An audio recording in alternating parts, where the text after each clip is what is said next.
Eu desejo cumprimentar a igreja com a paz do Senhor. Amém. Irmãos, é com muita alegria e satisfação no meu coração. Quero externar isso aos irmãos, que diante de muitas igrejas que temos visitado e temos caminhado lá no nosso setor, ali em São Paulo, setor 4, o setor do Tucuruvi, do Ministério do Belém, rara vezes nós encontramos uma igreja alegre, avivada, animada, caminhando na presença do Senhor. Aleluia! E eu sinto que isto, irmãos, é o consolo do Espírito de Deus na vida de cada um dos irmãos daqui de Várzea Paulista. Aleluia! E o que seria de nós, irmãos, se nós não tivéssemos este consolo em nossas vidas? O que seria de cada um de nós se nós não tivéssemos o Espírito Santo de Deus em nossas vidas? Mas nós louvamos a Deus e somos gratos ao Senhor e nosso Salvador Jesus Cristo, que nos deixou a promessa de que quando Ele voltasse para o Pai, para o seu lar celestial, para a sua pátria, para a sua mansão celestial, para onde um dia Ele irá nos levar, Ele nos deixou a sua santa e gloriosa promessa de que não nos deixaríamos órfãos, mas Ele iria fazer um rogo diante de Deus. E um rogo, como nós bem sabemos, seria uma petição, um pedido. Ele iria dizer ao Pai que enviasse outro Consolador, para que Ele pudesse vir e permanecer com a sua igreja para todo o sempre. Aleluia! E nós podemos desfrutar, irmãos, desta alegria inefável de poder sentir a presença do Espírito Santo de Deus, como foi cantado aqui nesta noite. Aleluia! Devemos louvar e bem dizer a Deus, irmãos, porque o mundo que está lá fora não conhece esta alegria. E eu, irmãos, nesta noite, confesso para os irmãos que eu preparei diante de Deus, me preparei e disse: Senhor, eu tenho uma preocupação quando eu recebo oportunidade para transmitir a palavra de Deus, irmãos, porque eu não sei o que Deus tem para com a sua igreja, até porque eu não sou onisciente, mas eu disse: Deus, pela tua palavra, eu sei que o Senhor pode fazer a tua igreja, então, Senhor, me utiliza, Senhor, como um instrumento nas tuas mãos, para que eu possa ministrar a tua palavra. E eu tive um cuidado peculiar na palavra de Deus, irmãos, mas eu quero ser bem breve, porque nós ainda vamos ter a celebração da Santa Ceia. E eu queria pregar nesta noite e deixar um tema, mas eu não vou pregar esta noite, irmãos, e não vou deixar um tema, mas eu vou trazer aqui uma palavra de reflexão, de meditação na palavra de Deus, para exortar o vosso ânimo nesta caminhada. Até porque nós estamos vivendo dias difíceis aqui na terra, e como eu falei, irmãos, dentro desse comentário, o mundo que está lá fora não pode compreender esta alegria que sentimos. E como entender isso? Até porque, irmãos, quando nós viemos para Jesus Cristo, nós não viemos para viver uma vida plena aqui, de total satisfação neste mundo. Porque está escrito na palavra de Deus que a alegria que esse mundo tem para nos dar é passageira. Mas a alegria que Deus tem para dar a cada um de nós, esta alegria será eterna, porque não é a alegria que o mundo oferece, mas é a verdadeira paz e a verdadeira alegria que nós um dia iremos desfrutar nos céus. E como pode, irmãos, a igreja do Senhor ter um pouco de alegria em meio a tanto sofrimento aqui neste mundo? Parece uma incógnita, irmãos, tentar compreender como este povo pode ter um pouco de prazer, um pouco de alegria, desfogo desta paz, com tantos dissabores no mundo lá fora. Mas pela palavra de Deus, nós podemos sentir esta alegria. E eu peço que os irmãos abram as suas Bíblias no último livro que escreveu o apóstolo São Paulo, sua segunda carta a Timóteo, Aleluia.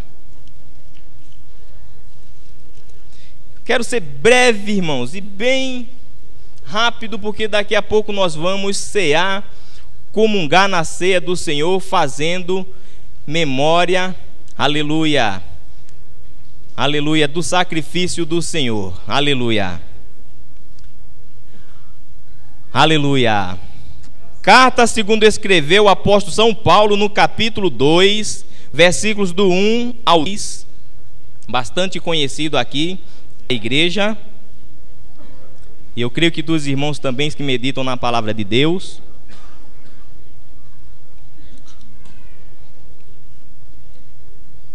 Aleluia. O apóstolo Paulo escreveu da seguinte forma, ou seja, ele ditou esta carta da seguinte forma: Tu, pois, meu filho, fortifica-te na graça que há em Cristo Jesus. E o que de mim entre muitas testemunhas ouviste, confia-o a homens fiéis, que sejam idôneos para também ensinarem aos outros. Sofre, pois, comigo as aflições como bom soldado de Jesus Cristo. Amém? Esta recomendação do apóstolo São Paulo para Timóteo. Nesta ocasião, irmãos, mesmo exortando a Timóteo, segundo a história, passava um momento de dificuldade da vida, pois ainda em sua idade, segundo alguns estudiosos, entre 19 e 21 anos de idade, tomando conta de uma igrejinha lá na cidade de Éfeso, começando muito cedo o seu ministério. Ele começou a tomar conta da igreja naquela região e começou a passar também algumas dificuldades.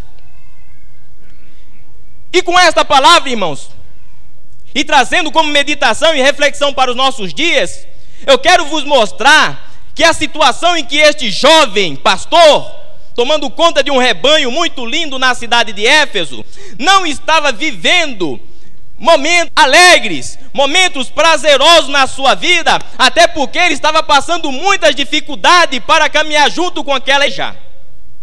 E justamente nesta ocasião, sem ter o apoio do apóstolo Paulo do seu lado, porque nesta ocasião ele se encontrava preso em Roma, e esta foi uma das suas últimas prisões. Porque naquela época, irmãos, por volta do ano 67, já do nosso ano cristão, calendário cristão, Nero, naquele período, levantou-se com grande força para querer tirar a fé dos cristãos daquela época, e começou uma perseguição muito grande. E muitos dos crentes tradicionais daquela época e muitos outros crentes ortodoxos na palavra de Deus, presos às práticas ainda da lei do Antigo Testamento, começaram a se espalhar pelo mundo, porque não estavam aguentando tamanha aflição e tamanha perseguição. E tudo isso ocorreu por volta do ano 67 na nossa era cristã. E o que é que o nosso irmão Edson está querendo traduzir isso para os nossos dias? E que os nossos dias não está sendo diferente daquela época. Assim como aquele jovem pastor começando a sua jornada, a sua caminhada, muitos de nós aqui hoje nesta igreja estamos também travando uma luta muito grande neste mundo. E que para alguns de nós que estamos aqui reunidos no meio da igreja, como um organismo vivo diante de Deus, salmodiando, louvando a Deus, mas só Deus sabe o que cada um de vós tem passado nesta caminhada para permanecer em mim. Mas os conselhos do apóstolo São Paulo, desde aquela época, veio ecoando através dos tempos, até chegar os nossos dias. E esta mesma palavra que serviu de consolo para aquele jovem pastor, hoje também serve de consolo para cada um de nós também, porque ele chama a nossa atenção e nos adverte: Tu, pois, meu filho, fortifica-te na graça que há em Cristo Jesus. Aleluia! Lá fora no mundo, irmãos, as coisas acontecem de maneiras diferentes. Às vezes o filho tem um pai muito abençoado, que tem condições financeiras, que tem posse. Outros têm um pai que é influente na sociedade, e que às vezes, como costumamos a chamar, é um costa quente. E muitas das vezes, quando o filho passa por algum apuro, ele recorre ao seu pai, talvez à sua mãe, que também é influente, está bem lá na sociedade. e se utiliza de alguns artifícios, de alguns meios, e até ilegais, para tentar se refugiar e se livrar de algumas dificuldades. E os pais às vezes olham para o filho, vendo passando por aquela situação difícil, às vezes de uma forma ilegal, começa a mexer nas coisas da sua maneira, para tentar trazer um alento, um conforto, um alívio para a vida dos seus filhos. Mas lá no mundo, irmão, parece que as coisas são muito fáceis. Parece que as coisas lá no mundo acontecem de maneira natural, e que é diferente da maneira que acontece com a igreja. Porque existem muitas pessoas que estão aqui no nosso meio que já se questionaram algumas vezes, depois receberam Jesus como Salvador: mas meu Deus, por que luta, por que tanta dificuldade? Quando eu vivia lá no mundo, a minha vida não era desta maneira. E muitas das vezes fica até difícil para os nossos queridos pastores trazer uma palavra de consolo ao coração perturbado, porque o mundo lá fora influencia de uma maneira diferente. E algumas vezes, alguns deles até abrem, rasgam o verbo e declaram para o seu pastor, dizendo: pastor, eu acho que eu vou sair porque eu não vou com a tamanha luta. E é assim que acontece. Mas a palavra de Deus, ela vem ecoando desde lá de trás, trazendo um conselho para cada um de nós, dizendo: tu, pois, meu filho, fortifica-te na graça que há em Cristo Jesus. Porque ainda que nós padecemos, irmãos, alguma dificuldade, alguma necessidade, alguma perseguição, irmão, mas nós temos um escape, que é Jesus. Nós não temos nenhum padrinho lá fora, nós não temos nenhum escape lá fora, mas dentro da palavra de Deus nós encontramos um abrigo, nós encontramos um refúgio, que está na palavra de Deus, que é o nosso Senhor Jesus Cristo. Davi pecou, cometeu um homicídio e um adultério, e isso trouxe grandes consequências para a sua vida. Mas houve um momento na sua vida que ele parou e reconheceu tamanha calamidade que havia acontecido durante o período do seu reinado como rei. Mas houve um momento que ele se deteve diante de Deus, e arrependido ele começou a clamar, porque só em Deus nós encontramos, irmãos, o verdadeiro porto seguro para o nosso barco poder ficar ancorado e poder repousar e descansar em paz. Aleluia! E no Salmo 51 nós encontramos, irmãos, quando em meio de tanta dificuldade e sabores no meio da sua família, tanta contenda acontecendo, ele olhou para o céu lá na caverna e, orando a Deus, ele disse: tem misericórdia de mim, Senhor, tem misericórdia de mim, porque em ti confio e na sombra das tuas asas me abrigo até que passem todas essas calamidades. E Davi pôde esboçar esta oração diante de Deus, porque em encontrar o verdadeiro refúgio. Mas neste mundo, e para a igreja do Senhor, lá fora, nenhum de nós iremos encontrar esse refúgio a não ser em Jesus. E eu sempre costumo falar e dizer, por onde eu passo ensinando a palavra de Deus, se há coisas para nós, particularmente falando, e para a igreja, de uma forma coletiva falando, está difícil nesse mundo, para nós que estamos com Cristo, o que nós vamos dizer sem Cristo? E por que, irmãos, o conselho de Deus, através desta palavra para nós hoje?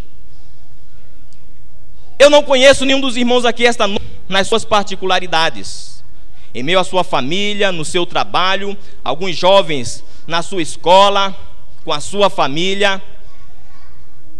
Mas o Deus que eu sirvo e que eu creio, que habita nos altos céus, nesta noite Ele está sondando cada coração, e Ele está vendo o que passa no teu coração, a tua luta, a tua dificuldade. E a palavra de Deus dele, que serve para mim, serve para você, serve para nós, serve para a sua igreja, está dizendo: tu, pois, meu filho, fortifica-te na graça que há em Cristo Jesus.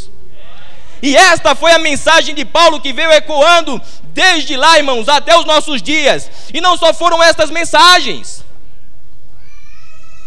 E não só foi essa mensagem. No capítulo 6, versículo 10 da sua carta aos Efésios, ele veio da seguinte maneira: aleluia, fortalecei-vos no Senhor e na força do seu. E porque o apóstolo Paulo sempre chama a atenção para nós nos fortalecermos, para que nós não venhamos ficar vacilantes. oscilando em nossos pensamentos, ficando como alguns ficam aqui no meio da igreja, em cima do muro, não sabe se ficam do lado de Cristo ou se fica do lado do mundo. E muitas das vezes vem os vendavais da vida, vem a dificuldade da vida e acaba levando para o mundo lá fora. E muitas das vezes o pastor, o missionário, os irmãos que se reuniram, que saíram para evangelizar, para buscar as almas que estão perdidas lá fora, tiveram todo esse esforço, todo esse sacrifício para que você estivesse aqui nesta noite. De repente você olha para tudo isso, joga lá e volta para o mundo como se isso não tivesse sido nada para você. Mas a palavra de Deus chama a tua atenção nesta noite. Você que encontra-se nesta noite desanimado e por algum motivo da sua vida você veio pensando, talvez hoje seja o último culto, talvez seja a última reunião, mas Deus está te falando nesta noite: fortifica-te na graça que há em Cristo Jesus. Aleluia! Mas por que isso, irmão Hélio? Porque as pessoas, diferente daquele tempo dos dias de Timóteo, estão querendo entrar mão da lógica. As pessoas estão correndo neste mundo buscando uma felicidade, uma alegria efêmera, que quer dizer passageira, limitada. E da mesma sorte, quando vêm para Jesus, estão pensando que a sua vida será da mesma maneira. Só que quando nós fomos resgatados, irmãos, pela palavra, nenhum de nós fomos chamados, irmãos, para a verdadeira alegria e para a plena alegria neste mundo, porque não foi neste mundo que Jesus nos prometeu a verdadeira paz, não foi neste mundo que Jesus prometeu a verdadeira alegria, não foi neste mundo que Jesus prometeu enxugar nossos olhos, não foi neste mundo. E todos nós, de Deus, temos de aguardar o tempo exato, o tempo certo em que essa palavra irá se cumprir em nossas vidas. Porque a verdadeira alegria, a verdade, nós temos pelo Espírito de Deus na nossa alma, mas não neste mundo. Nós encontramos alegria, prazer e paz na nossa alma, não nas coisas deste mundo. E quem está esperando ter um pouco, ter sucesso, ter uma vida bem sucedida nas coisas que o mundo oferece lá fora, está enganado. Porque as coisas não são fáceis. E cada dia que passa, as coisas estão indo de mal a pior. E nós devemos ter cuidado de estar atento à palavra de Deus, porque muitas das profecias já têm se cumprido. E eu creio que uma que ainda que vai na vida da igreja, ela está breve para acontecer, que é o arrebatamento da igreja do Senhor. E nós devemos estar atentos a isso, porque enquanto muitos ainda estão presos à sua dificuldade, pensando nas paixões que o mundo lá fora, vão fora. E Deus quer que você se arrependa e volte-se depressa. E Ele está dizendo nesta noite: tu, pois, meu filho, fortifica-te na graça que há em Cristo Jesus. Não adianta ficar cocheando em dois pensamentos, decidindo entre Deus e o mundo. Decida-se nesta noite, porque Deus estará aqui para te servir, para te dar paz, para te dar alegria. Porque Jesus Cristo, quando esteve nesta vida, quando esteve neste mundo, quando Ele veio anunciar o reino de Deus, um reino de paz, um reino de justiça, Ele não veio, aleluia, trazendo a mensagem de que todos nós viveríamos, mas pelo contrário, a promessa de Jesus para a sua igreja é diferente da filosofia que o mundo oferece.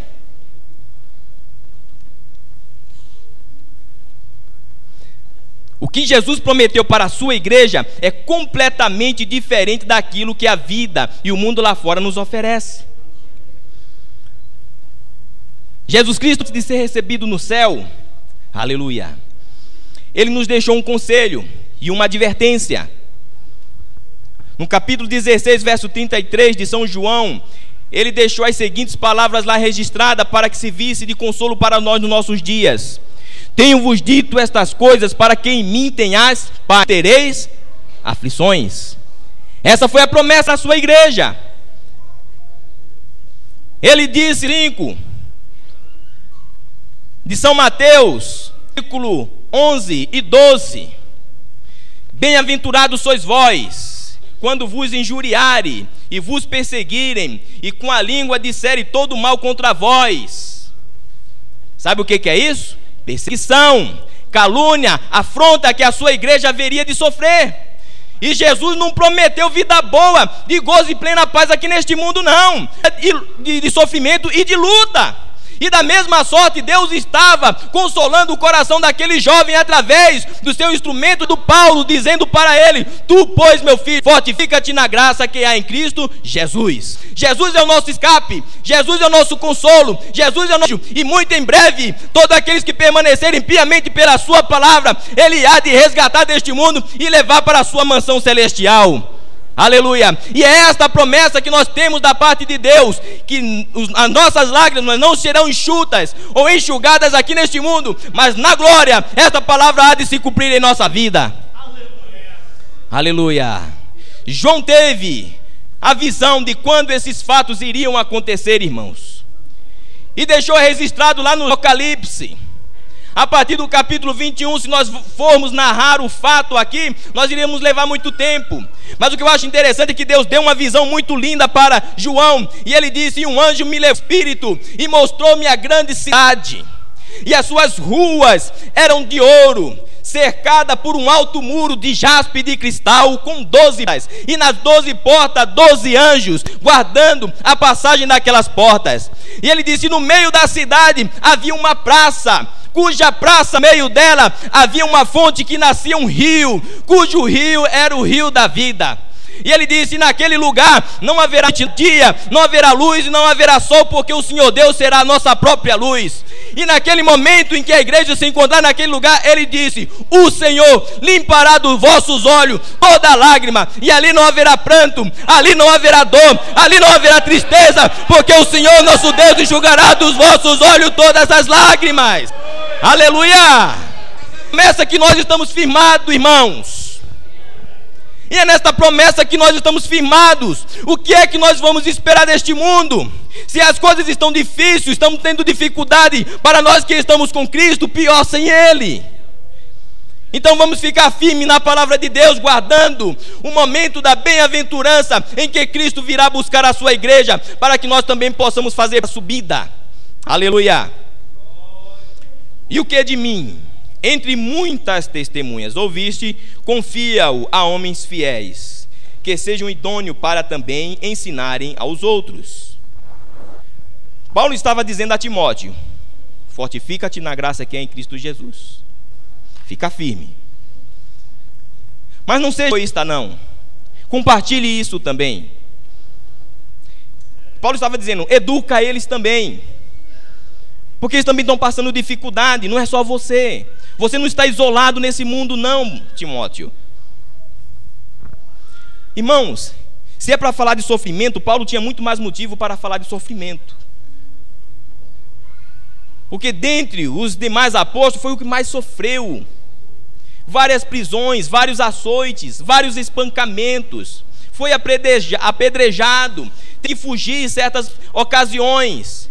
Um homem que foi mais perseguido em trabalhos missionários nós encontramos na Bíblia, mas em nenhuma ocasião nós encontramos Paulo titubeando, pensando em dois pensamentos, mas pelo contrário, no momento mais crucial da sua vida, quando estava preso ele e Silas num cárcere, com o corpo todo ensanguentado e dilacerado, porque haviam recebido 39 chicoteadas, e por volta da meia-noite eles estavam lá presos no cárcere, maniatados, amarrados os pés e as mãos. Irmãos, a história nos conta, irmãos, que foi uma noite muito difícil, muito dolorosa para aqueles homens. Por quê? Porque eles foram açoitados.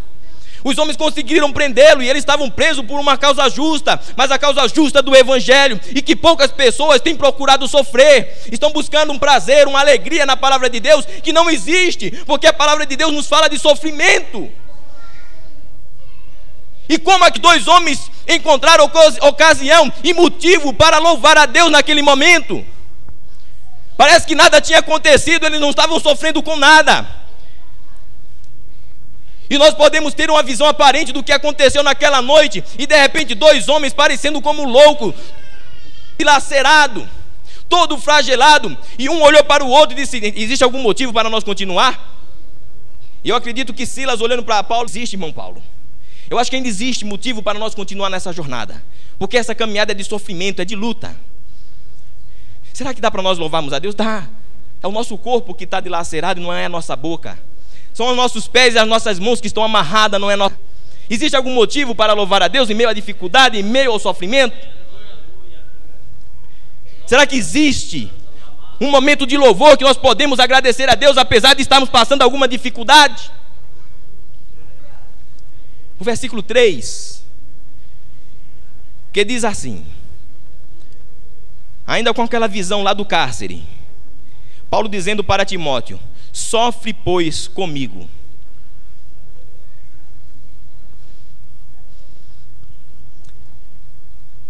Aí às vezes o regente, está vendo aquele adolescente, aquele jovem, a irmã está vendo aquela irmã que serve para operadora, auxiliar no trabalho, chama ela: você não quer sofrer um pouco, não? Mas quando acontece esse sofrimento, é quando a irmã chama: você não quer ser a minha segunda regente? Às vezes o pastor chama, você não quer fazer um trabalho junto comigo? Não, ele está te chamando para sofrer. E são poucas pessoas que querem sofrer pela causa do Evangelho. E o Evangelho é sofrimento. E Paulo estava dizendo para Timóteo: sofre, pois, comigo as aflições, como bom soldado de Cristo.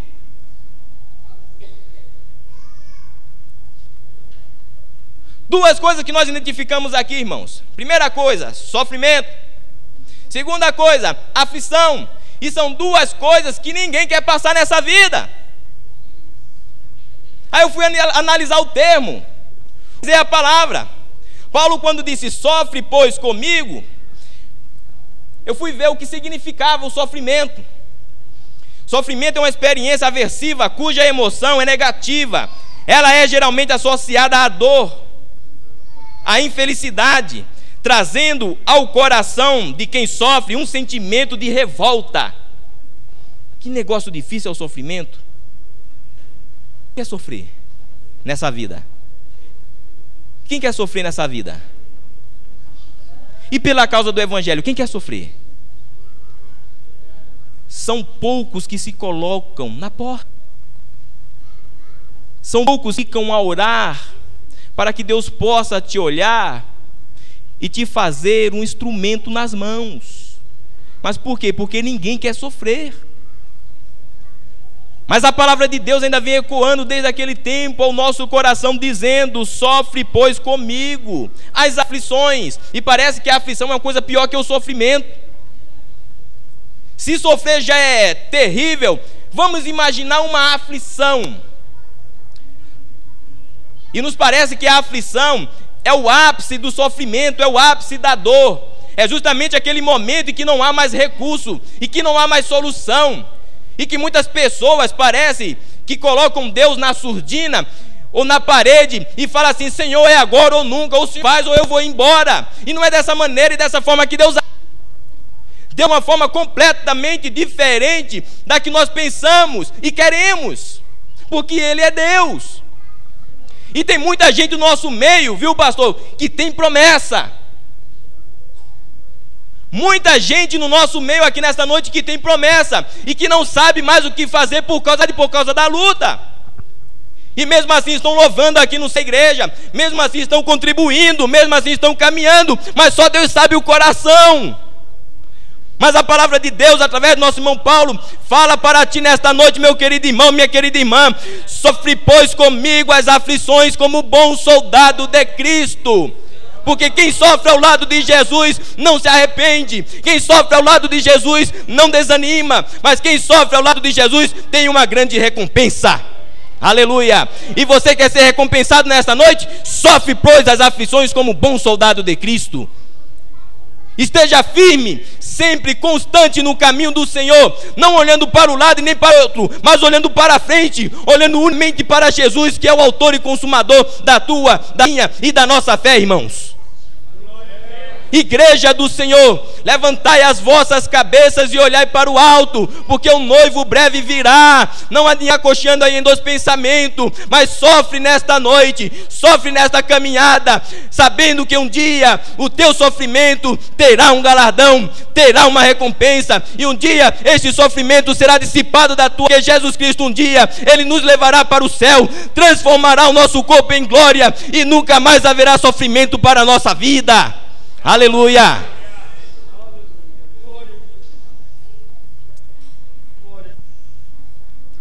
Mas ficou faltando a aflição. O que é a aflição? Eu fui lá analisar. A aflição é um sentimento de agonia, pior do que a dor. Sofrimento fala de dor. A aflição fala de agonia. A agonia é um sofrimento intenso, preocupante. Um ato de desastre por alguma coisa ou causa em que afeta a nossa vida direta ou indiretamente. E eu posso retratar a aflição da seguinte maneira: uma simples dor, ela começa doendo, e chega um momento que aquela dor ela vai aumentando, vai ficando mais intensa, ao ponto de você não suportar. E eu quero o retrato dessa história, irmãos, porque tem gente que acredita que Deus ele só vence uma batalha, irmãos, quando está lá no final do calabouço. Às vezes a gente escuta muito isso na nossa igreja, e não é dessa maneira. Parece que o jogo está empatado, e parece que lá no segundo tempo do jogo, lá nos acréscimos, é que sai o gol, e nós recebemos a vitória. E tem gente que pensa que é dessa forma, mas não é dessa forma, irmãos. Muitos crentes começaram a fazer críticas e a escandalizar-se pela palavra de Deus lá no princípio, nesse mesmo período, e começaram a escarnecer, porque passando um sofrimento muito terrível por causa da perseguição de Nero naquele período. 2 anos depois houve muito maior, de forma que o general Tito chegou a destruir o templo em Jerusalém, o povo não estava mais suportando. Aí alguém começou, e Pedro deixou isso registrado quando ele fala sobre a vinda de Jesus. No 3 e versículo 4, o povo começou a clamar da seguinte forma, mas não era um clamor de júbilo não, era de agonia, de sofrimento, dizendo: onde está a promessa? Porque desde que os nossos pais morreram até o dia de hoje, tudo permanece como desde o princípio, e parece que nada vai acontecer. E muitos crentes naquela época, frustrados, irmãos, naquele período, começaram a vender tudo o que tinha, todas as suas propriedades, porque acreditavam que Jesus ia voltar por aqueles dias. Tamanha era a agonia. Eles estavam acreditando que Jesus ia acabar com todo o sofrimento naquele período, porque ele fez a promessa. E muitos crentes despreparados fizeram isso. Começaram a passar dificuldade, de forma que muitas das igrejas gregas tiveram que levantar fundo, angariar fundo e levar para a igreja de Jerusalém, porque o povo não tinha mais nada. Tamanho era o sofrimento. E muitos crentes foram dispersados pelo mundo afora, porque não era perseguição lá. E Pedro, para tentar acalmar a agonia daqueles irmãos, disse: irmãos, não ignoreis uma coisa, irmãos. Eu sei disso, que o mundo permanece desde como foi lá no princípio. Mas os céus e a terra, que agora existem pela mesma palavra de Deus, se reserva para o fogo. E uma coisa é certa: um dia para Deus é como 1000 anos, e 1000 anos é como um dia. Só que tem uma coisa, no versículo 14 ele fala: o Senhor não retarda a sua promessa, como alguns têm por tardia, mas ele é longânimo, que alguns se pegam, mas que todos venham arrepender-se. Tira essa frustração nesta noite, alegrar o teu coração. Sofre como um bom soldado de Cristo, sofre nesta noite, sofre hoje e sempre neste mundo, mas tendo certeza de uma coisa: um dia o teu sofrimento, o teu labor terá um fim, e Deus te dará a real recompensa que a tua vida almeja, ainda que não seja nesta vida, ainda que não seja neste mundo, mas no céu Deus dará aquilo que você para a tua vida. Aleluia! Irmãos, é difícil isso? É. Aleluia. Mas é melhor enfrentar as dificuldades aqui do que ter que pagar o preço da perda eternamente, e abrindo mão desta recompensa. O autor aos Hebreus escreveu dizendo da seguinte forma: todo aquele que se aproxima dele deve crer que ele existe. Você crê que ele existe? Amém? E se ele existe, continua o autor dizendo: ele é galardoador daquele que o... Opa, espera aí. Tem prêmio? Tem recompensa? Abrir mão desse direito? Aleluia, não, irmão. Aleluia. Sofre, pois, comigo as aflições como bom soldado de Cristo. e cada um de nós haveremos de receber a nossa recompensa diante de Deus. E justamente nesta ocasião, irmãos, Paulo estava preso, e esta era a sua última prisão e a sua última carta. E mesmo no momento mais difícil da vida e crucial, ele ainda com poucas forças, lá no cárcere, ele teve condições de ditar esta carta para que ela pudesse chegar até os nossos dias. Capítulo 4, versículos 6 e 8, nós encontramos quando Paulo estava terminando de se expressar, dizendo: meus amados irmãos, queridos irmãos, desde agora, aleluia, esta é a carta magna. Desde agora, só me resta agora receber o meu prêmio, o meu galardão do reto e justo juiz, que dará a mim naquele grande dia. Aleluia. Paulo parecia estar vendo o momento da sua morte, sabendo ele que dali ele sairia direto para encontrar-se com o Senhor, porque ele seria decapitado. Ele disse: combati o bom combate, acabei a minha carreira e guardei a minha fé. Então somente agora me resta receber a minha coroa do reto e justo juiz dará a mim, e não somente a mim, mas a todos aqueles que amarem a sua vinda. Você ama a vinda do Senhor? Aleluia. Declare isso nessa noite. Aleluia. Deixe todos os problemas lá fora e dedique a tua vida a esses momentos que vocês estão aqui reunidos. A igreja do Senhor está aqui reunida. Declare neste momento e dedique a sua vida em adorar ao Senhor. Deixe todos os problemas, as dificuldades lá fora, todo pensamento contrário. Eleve os seus pensamentos para o céu neste momento, porque Deus, Ele quer renovar a tua esperança. Deus quer renovar a tua alegria. Deus quer renovar Ele com o seu Espírito Santo. Deus quer trazer a você uma nova dimensão na sua vida, pela sua palavra, uma nova trajetória, porque aquele que está em Cristo, nova criatura é. As coisas velhas se passam, tudo se faz novo, e se é novo, declare isso para o Senhor. Comece a adorar, comece a ser grato, porque Deus tem uma recompensa para você. Sofre, pois, comigo as aflições como bom soldado de Cristo. Esta é a palavra de Deus para você nesta noite. E se você está titubeando, não fique mais titubeando, mas se fortaleça, se firme na palavra de Deus, porque haverá uma recompensa para ti. Aleluia. E em nome de Jesus Cristo, aleluia, e em nome de Jesus Cristo, você será feliz, aleluia. E no nome de Jesus Cristo, você receberá a sua recompensa, porque Ele fez uma promessa. Ele fez uma promessa de que um dia Ele nos levaria para morarmos junto dEle, aleluia. E essa promessa, ela está de pé. Esta promessa, ela não murcha. Creia que Ele existe e que Ele é galardoador de todo aquele que o busca. E se você busca o Senhor, você também será recompensado. Que Deus em Cristo continue nos abençoando, em nome de Jesus.